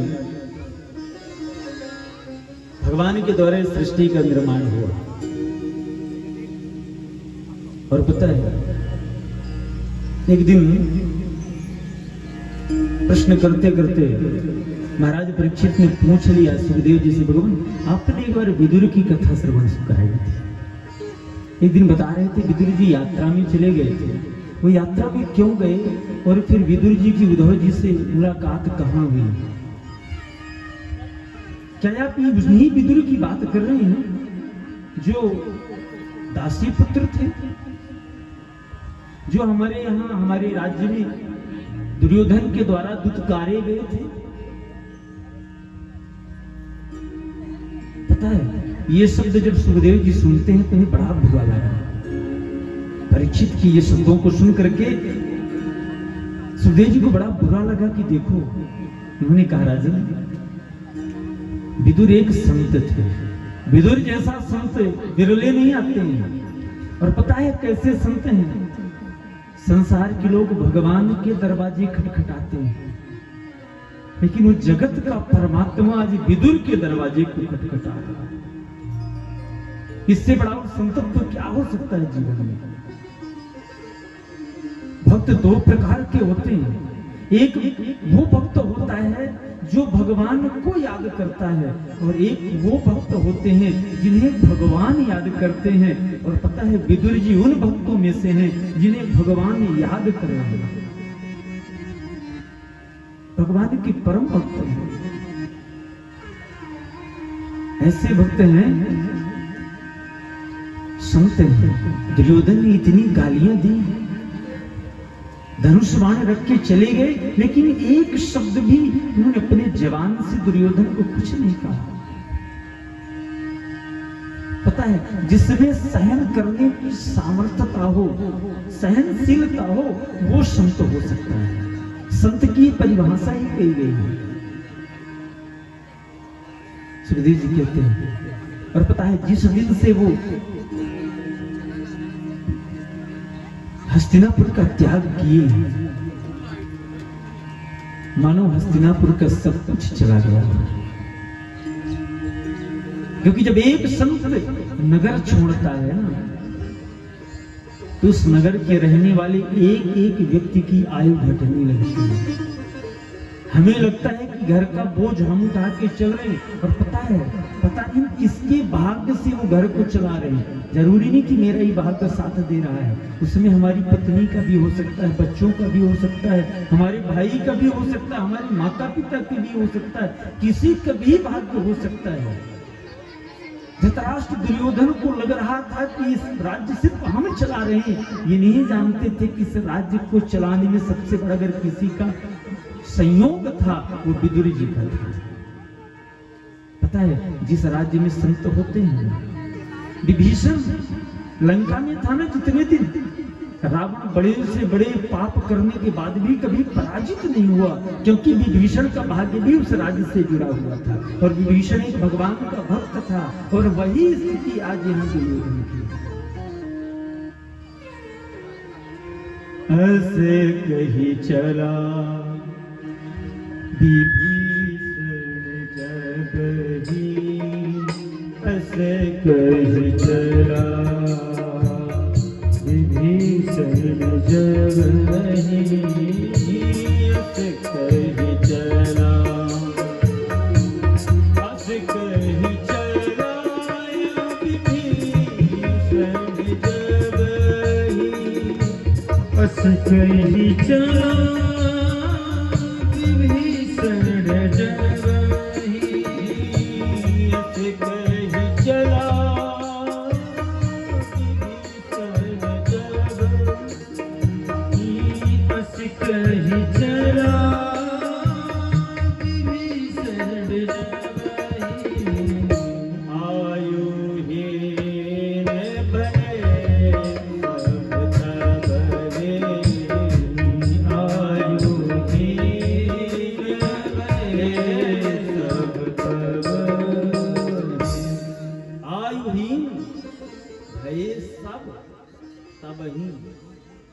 एक दो नहीं, सब पूरे राज्य की आयु से हीन हो गए उसी दिन से, जिस दिन से विदुर जी ने हस्तिनापुर का त्याग करके 36 वर्ष तक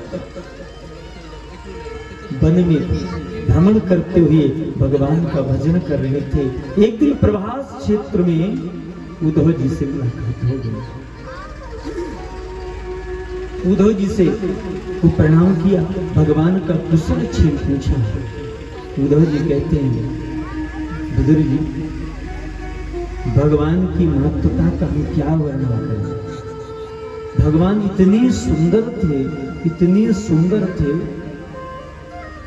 कि एक बार स्वयं भगवान अपने सौंदर्यता से रीझ गए। एक दिन भगवान जल के प्रतिबिंब में अपने चेहरे को देखकर, छोटे थे भगवान, जल में अपने चेहरे को देखे और बार बार उसे पकड़ना चाहते थे। रतन स्थले जानुचरा कुमारा संक्रांत मात्मीय मुखार बिंदम आदातु कामस्तदलाभ भेद निरीक्ष धात्री बदनं रुरोधा। सुखदेव जी कहते हैं कि आज भगवान जो है अपने को देख करके पकड़े जब नहीं, जल के प्रतिबिंब में कैसे किसी को पकड़ा जा सकता है। तो रोने लगे। यशोदा मैया आई, बोले लल्ला क्या चाहिए। भगवान हाथों से इशारा करते, माँ मुझे वो चाहिए जो जल में दिख रहा है। मैया ने कहा लल्ला इतना सुंदर मैं दूसरा कहां पाऊंगा, कहां पाऊंगी मैं।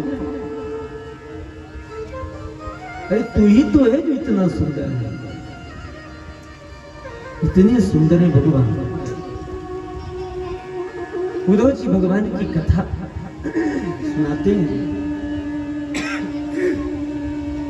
श्रवण कराते हुए बताते हैं कि भगवान 11 वर्ष तक वृंदावन में रहे। 11 वर्ष की अवस्था में भगवान मथुरा गए।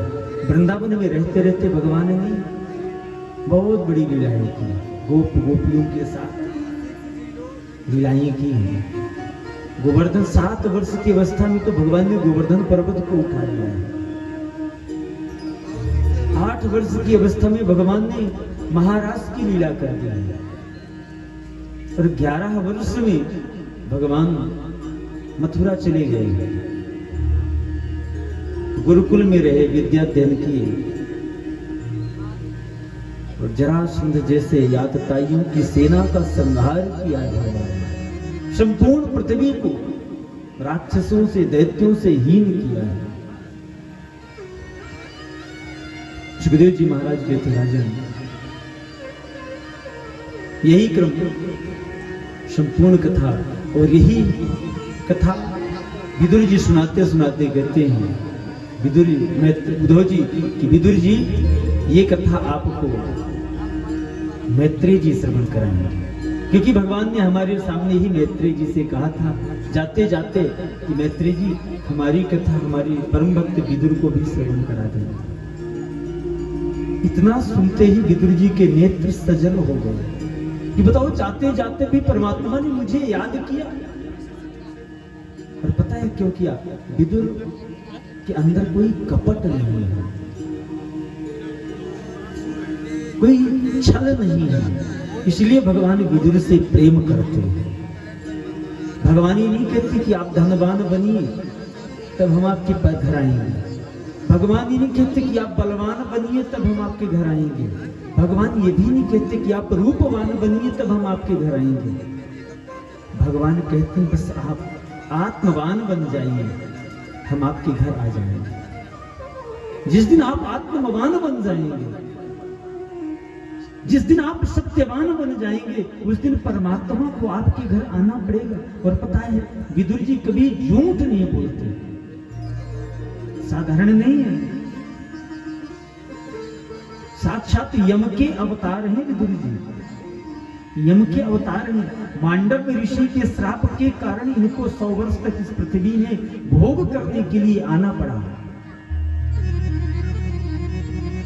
मांडव ऋषि के श्राप के कारण एक दिन भगवान जब वो दुर्योधन के पास गए थे शांति दूत बन करके, तो पता है दुर्योधन 56 भोग बनवाया था। 56 भोग लगा बनवा करके भगवान शांति दूत ले बन के गए, शांति का प्रस्ताव रखा। जब वो नहीं माना तो भगवान से कहा कन्हैया देखो ऐसा है, हम भाई भाइयों का झगड़ा है, आप बीच में मत पड़ो, चलो आज देखो मैं आपके लिए 56 भोग बनवाया, पहले उसको चखो आकर के। पता है उसके शब्द में अहंकार था। भगवान ने कहा नहीं नहीं नहीं, हम ये अहंकार युक्त प्रसाद नहीं ले सकते। और पता है जिस घर में का व्यक्ति, जिस घर के व्यक्ति की बुद्धि शुद्ध ना हो, उस घर के अन्न को खाओगे तो आपकी बुद्धि बिगड़ जाएगी, पक्का समझो। जैसा खाओ अन्न वैसा होवे मन। भगवान ने उनके घर का भोग नहीं लिया, और पता है भगवान ने उस सभा में ही कह दिया कि हमारा निमंत्रण है। लोगों ने कहा आपका निमंत्रण यहाँ कहाँ हो सकता है? बोले हमारा निमंत्रण विदुर काका जी के यहाँ है, विदुर जी के यहाँ। विदुरानी ने मुझे निमंत्रण दिया। उस सभा में विदुर जी भी थे। विदुर जी रोने लगते, हे भगवान, आज ये परमात्मा मेरे घर भोजन करने जाएगा, मैं क्या करूं? दौड़े दौड़े भगे वहां से, बाजार गए कुछ खरीद करूं। और विदुरानी घर में बैठी हुई थी, भगवान का कीर्तन कर रही थी। भगवान विदुर जी पहुंचे नहीं, पहले ही भगवान पहुंच गए। आवाज दरवाजा खटखटाया, विदुरानी जी दरवाजा खोली। पता है विदुरानी जी आज जब देखती है भगवान को, उनको अपने अंग वस्त्र का भी ध्यान नहीं रहा, इतनी भक्ति में लीन हो गई।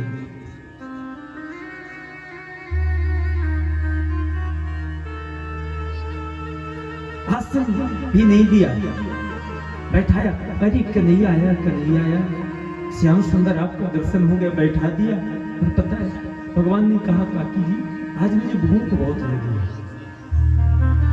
और मैं आपके यहाँ भोजन करने आया हूँ। वाहे परमात्मा, जो जगत को खिलाने वाला परमात्मा है, आज अपने भक्त घर में जाकर के मांग करके खा रहा है। विदुरानी के अश्रु प्रवाहित हो रहे देख करके, क्या जगत का पिता मेरे घर आया है, क्या सेवा कर दूं इसकी?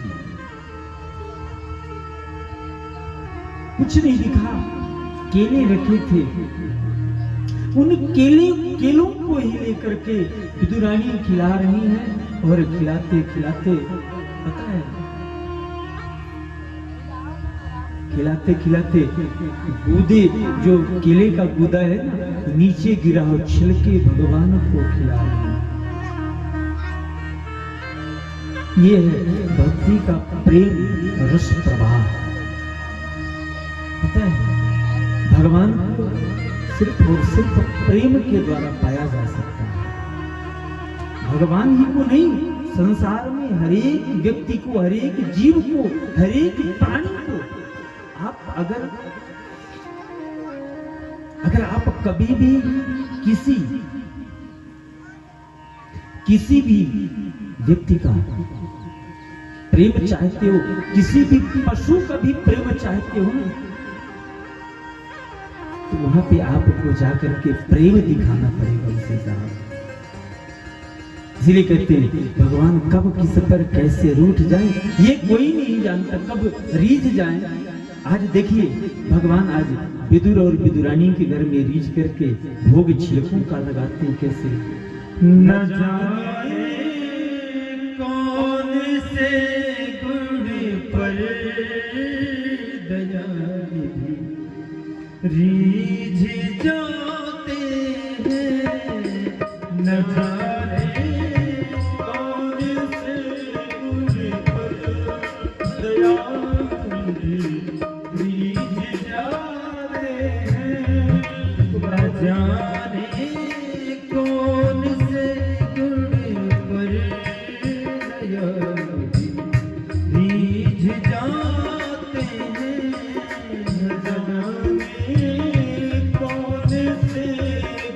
पर दया रीझ जाते हैं, न जाने कौन से गुण पर दया रीझ जाते हैं, न जाने कौन से गुण पर दया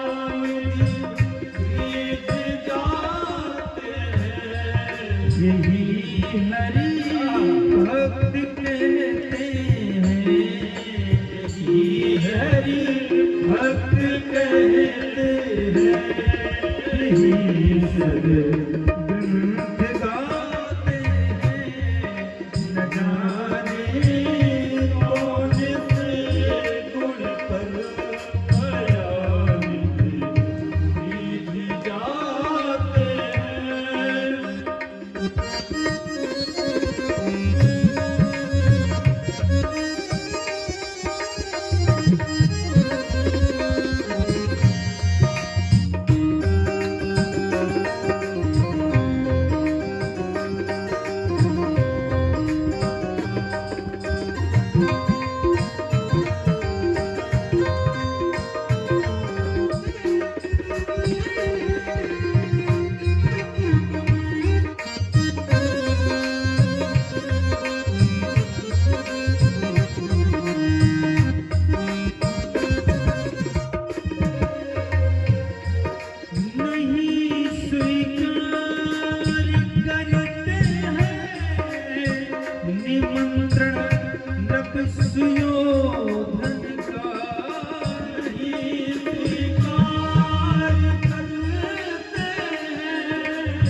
सुयोधन का ही स्वीकार करते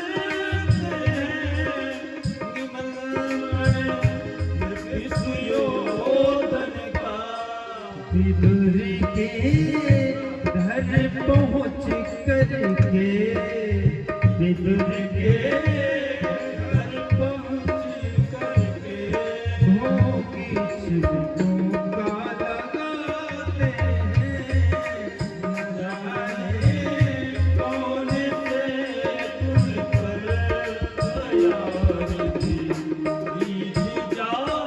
हैं न जाने कौन से तुम पर तैयारी बीत जाते हैं न जाने कौन से तुम पर दयारी बीत जाते हैं न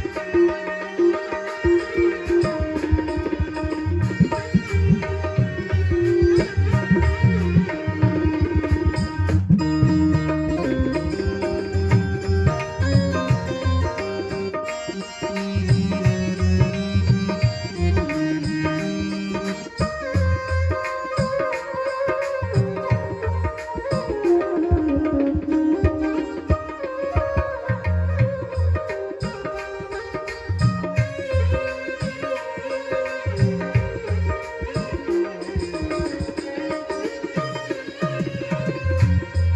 नया है मधुपुरी से गोपियों की दुख व्यथा सुनकर नया है मधुपुरी से गोपियों की दुख व्यथा सुनकर नया है मधुपुरी से गोपियों की दुख व्यथा सुनकर आए मधुपुरी से गोपियों की दुख व्यथा सुनकर द्रौपदी के बुलाने पर द्रौपदी के बुलाने पर द्वारिका से दौड़ आते हैं जाने कौन से उन पर दयारी बीत जाते हैं न जाने कौन से गुण पर दयारी बीत जाते हैं न जाने कौन से उन पर दयारी बीत जाते हैं।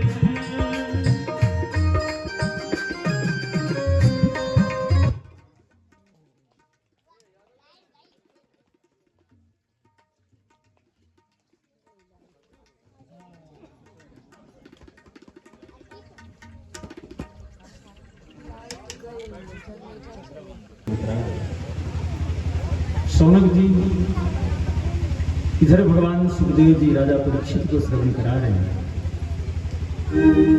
सृष्टि क्रम वहां से प्रारंभ होता है। तमोमोह महामोह ताम स्तोरन्ति संगीता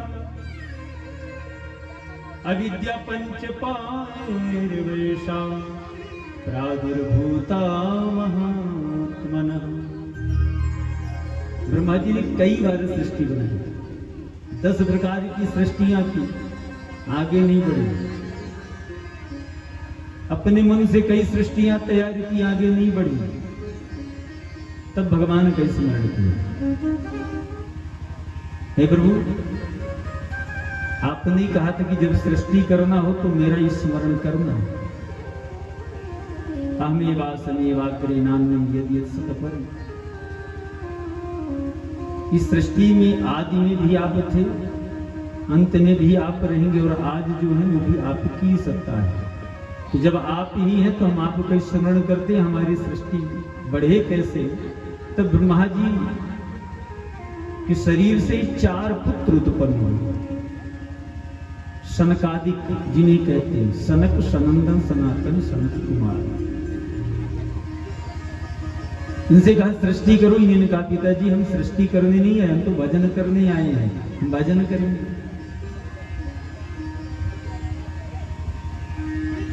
जब सृष्टि करने से एक पिता की आज्ञा का उल्लंघन हो जाए पुत्र के द्वारा, तो पिता को क्रोध आता है। तो क्रोधो भी जायते रुद्रः। जैसे ब्रह्मा जी को क्रोध आया तो क्रोध से उन रुद्र की उत्पत्ति हो गई। रुद्र हाथ जोड़ करके कहने पिताजी हमें आदेश करिए, क्या करना? बोले सृष्टि को आगे बढ़ाना, 11 शक्तियां दे दी। अब वो रुद्र है, रुद्र जैसी सृष्टि तैयार कर दी। सृष्टि में भी मनुष्य कोई नहीं आया, भूत प्रेत पहले से तैयार हो गए। तो पुनः जाकर के रुद्र को रोका, भैया ये सृष्टि रोक दो। पुनः भगवान का स्मरण किया तो ब्रह्मा जी के शरीर से 10 पुत्र उत्पन्न हुए। मरीचि त्र्यंगिरसौ पुलस्त्यः पुलः क्रतुः भृगुर्वसिष्ठो दक्षश्च दशमस्तत्र नारदः। भृगु, मरीचि, अत्रि, अंगिरा, पुलस्त्य, पुलह, क्रतु, भृगु, वशिष्ठ, दक्ष और 10वें पुत्र के रूप में नारद जी। ब्रह्मा के मन से मारीचि, ब्रह्मा जी के नेत्र से अत्रि, मुख से अंगिरा, कर्ण से पुलस्त्य, नाभि से पुलह, कर से क्रतु, त्वचा से भृगु, प्राण से वशिष्ठ, अंगुष्ठ से दक्ष और गोद से नारद जी की उत्पत्ति हुई। ब्रह्मा जी के ही दक्षिण स्तन से धर्म की उत्पत्ति हुई, पृष्ठभाग से अधर्म की उत्पत्ति हुई, हृदय से काम की उत्पत्ति हुई, भ्रूभाग से लोभ की उत्पत्ति हुई, अधरोष्ठ से लोभ की उत्पत्ति हुई, भ्रूभाग से क्रोध की उत्पत्ति हुई और मुख से वाणी की उत्पत्ति हुई। और पता है उसी समय ब्रह्मा जी को वाणी यानी सरस्वती की उत्पत्ति हुई। सरस्वती जी पर काम वासना जागृत हो गई। सब देवताओं ने मना किया पर ब्रह्मा जी नहीं माने और तत्पश्चात उन्हें बड़ा पश्चाताप हुआ ब्रह्मा जी को। उन्होंने अपने उस शरीर को ही नष्ट कर दिया, जला के भस्म किया। तब क्या हुआ? उनके शरीर के जलने से अंधकार हो गया, अंधेरा छा गया। तभी से अंधेरे की उत्पत्ति हो गई। ये पहले अंधेरा नहीं होता था। तो ये भगवान की माया से ब्रह्मा जी को ये कार्य करना पड़ा सृष्टि को बढ़ाने के लिए। अगर रात्रि न होती तो बताइए, दिन अगर होता, रात्रि न होती तो मनुष्य इतनी आयु जीते कभी नहीं जी पाता। इसलिए ब्रह्मा जी को ये कार्य करना पड़ा। अब कोई ये न सोच ले कि ब्रह्मा ने जब ऐसा कार्य कर दिया तो हम तो हल्के फुल्के करते हैं। गुरु जी, हम सबके बीच में एक विद्युत मूर्ति हमारे बिंद की सम्माननीय श्री आचार्य रामाधर द्विवेदी जी, गुरु जी, हम लोग आपके सानिध्य में शिक्षा देने के लिए आ जाते हैं तो एक कथा का प्रवाह और अच्छा लगता है, पर समय कम रहता है इसलिए कथा को गति के साथ, गति, मति और रति तीनों क्रियाओं के साथ लेकर के चलना पड़ेगा। तीनों की सृष्टि का क्रम बढ़ रहा था, तब भी आगे सृष्टि नहीं हो चल पा रही थी। ब्रह्मा जी की छाया से कर्दम ऋषि की उत्पत्ति हुई। सृष्टि नहीं बढ़ रही तो उन्होंने पुनः भगवान का ब्रह्मा जी ने स्मरण किया। तो ब्रह्मा जी के शरीर के 2 भाग हैं, एक महाराज मनु और एक भाग महारानी सतरूपा। मनोस्तु सतरूपाया तिस्रः कन्यास्य जगिरे आकुति देवभूति च प्रसूति विश्रुता। महाराज मनु और शतरूपा से संपूर्ण सृष्टि का सृजन हुआ। और एक चीज बताऊं, इस सृष्टि में और सब बाद में हुआ, लेकिन सबसे पहले मनुष्य ही आए, और वो मनुष्य मानव में सबसे पहले महाराज मनु है। इसलिए उनकी संतान हम सब हैं, चाहे वो जिस जाति के हों, हम सब उनकी संतान हैं। इसीलिए हमें मनुष्य कहा जाता है, मानव कहा जाता है। हम मनुवादी हैं, इसलिए हमें मानव कहा जाता है। हम मनु की संतान हैं। इसलिए इस मानव जीवन को चलाने के लिए मनुस्मृति का ज्ञान होना चाहिए। महाराज मनु ने कैसे कैसे अपने जीवन को चलाया है, कब धन जोड़ा है, कब तब किया है, कब विद्याध्ययन किया है, एक एक समय। प्रथमे नार्जितम विद्या, द्वितीये नार्जितम धनम, तृतीये न तपः, तृप्ति चतुर्थे किम करिष्यति। सबकी अवस्था मनुस्मृति में बताया गया है। महाराज मनु गए, ब्रह्मा जी को प्रणाम किए, पितामह आदेश करी। ब्रह्मा जी ने कहा बेटा सृष्टि बढ़ाना। बोले प्रभु सृष्टि तो बढ़ाएंगे, लेकिन कहाँ बढ़ाएंगे जब पृथ्वी नहीं है तो सृष्टि करें कहाँ। तब ब्रह्मा जी ने भगवान का पुनः स्मरण किया। उनके नासिका से एक छोटा सा वाराह रूप प्रकट हुआ। देखते ही देखते विशाल रूप हो गया। देवता भी देखकर मोहित हुए। बोले वाराह भगवान की जय हो। सभी देवी देवता उनकी स्तुति करने लगे। और भगवान वाराह रूप में उनमें ग्रहण शक्ति है। ग्राणीं पृथिव्या पदवीं विचक्रान्, क्रोडापदे सा स्वयं द्वरङ्गः, कराल दृष्टोऽप्यकराल दृगभ्या, मुदिवीक्ष्य विप्रं गृणतो विशतकम्। सुखदेव जी कहते राजन, भगवान पृथ्वी को सूंघ करके समझ गए पृथ्वी कहाँ है, और सीधे चक्रोश यज्ञेश्वर पाहिनेति जाकर के सीधे समुद्र की कुक्षी फाड़ करके भगवान पाताल लोक चले।